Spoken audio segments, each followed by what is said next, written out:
Hey everybody, thanks for joining me for another video. Today I'm trying my first go at an urban sketch. I'm actually using a photo for reference, and this isn't life drawing or anything. And I'm doing a little bit different technique. I put my sketch down, and now I am doing a pen over top of the sketch. I'm using Copic multi-liner pens. These are pretty nice pens. These have a refillable cartridge on the inside and replaceable nibs. I've found that to come in really handy on a couple of occasions. Amber Joyce and I also alter Magic the Gathering cards, and sometimes to put details in on top of those cards, you can use a multi-liner to go in and put some of this stuff down. Now the acrylic paint can come up and clog the nibs of any nibbed pen, and then it's useless. It's trash. You have to throw it away. But with these, you can just replace the nib, and the nibs are relatively cheap. You can get them from Dick Blick or Jerry's Artorama. I'm sure there's probably other places, Amazon for example. And they just come out really easy, and they replace real nice. Saves you from, and they're a fraction of the cost of a regular multi-liner, so it saves you some money in the long run if you run into problems like that where replacing a nib can come in handy.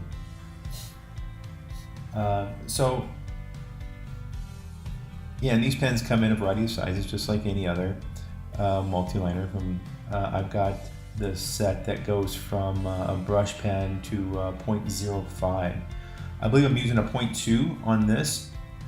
Just trying to get trying to keep it loose. If you notice, I'm not really choking up on my pen, and I'm just holding it relaxed. Just trying to keep my lines light and loose.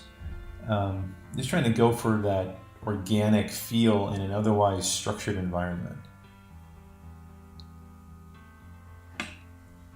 Even the people here, just keeping it light and loose.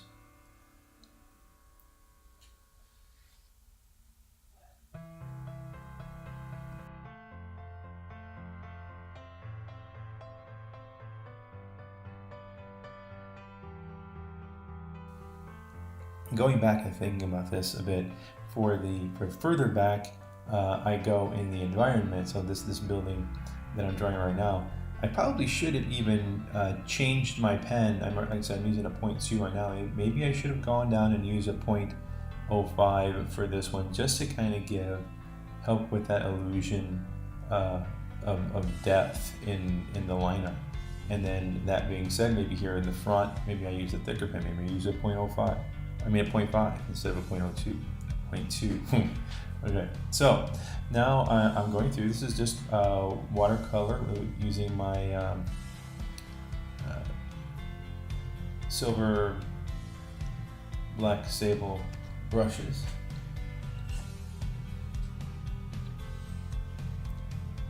I'm sorry, silver black velvet brushes, and I'm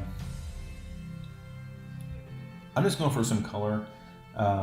Using the photo reference is just a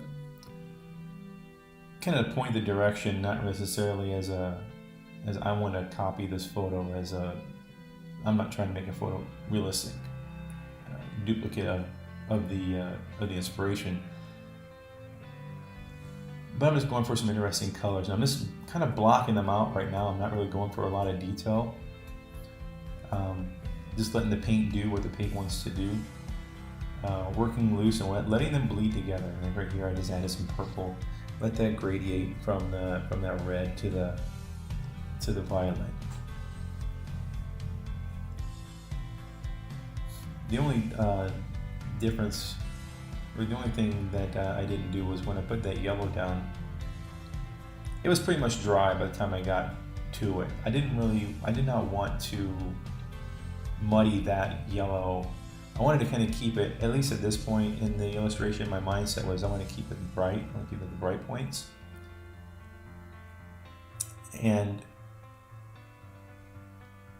so when you're doing any kind of illustration that has a lot of depth in this. So obviously I'm working like mid area now in terms of depth, so not the foreground, the midground. As you go back, you want the environment tends to take on, or I'm sorry, let me rephrase that. The objects or the subjects in the environment tend to take on the color of the environment the further back you go in distance. In other words, the furthest back that you would go in your scene, the subject matter in your environment should be probably pretty near the same color as your sky at that point. The same kind of thing is if you look up and you see a plane or a jet passing by overhead. You lose contrast, you have vague form, and the color of that vague form is generally the color of the environment in which it's in. So if you're looking up at the sky is the environment in which this thing is in. The color of that object far away will be taking on the color of that environment. And the same is true, the closer things are to you, the less color is affected by that environment. And if you hold something right up to your eye, you have the most contrast, you see the most detail. It is the most in focus, or the most or the darkest point of your field of vision. It takes on less of the environment. That's not to say that any bounce light or color information won't be included in that. It sure will. But the environment is what I'm talking about. And a lot of times that's maybe dictated by atmospheric density, perhaps. The more humid areas, fog. Just think of fog. I mean, fog, you can think of it as constantly existing in one state or another, right?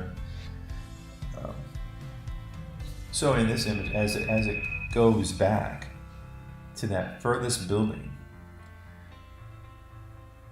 it should have been, I guess I'm critiquing myself here. As it goes back in the distance, it should have been perhaps lighter, perhaps bluer, as to come in with the coolness of the sky.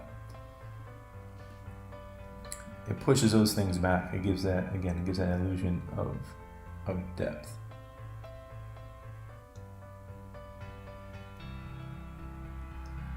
So hope you guys have enjoyed this process. I went through after this and I added a few more details, and you'll see in the final image.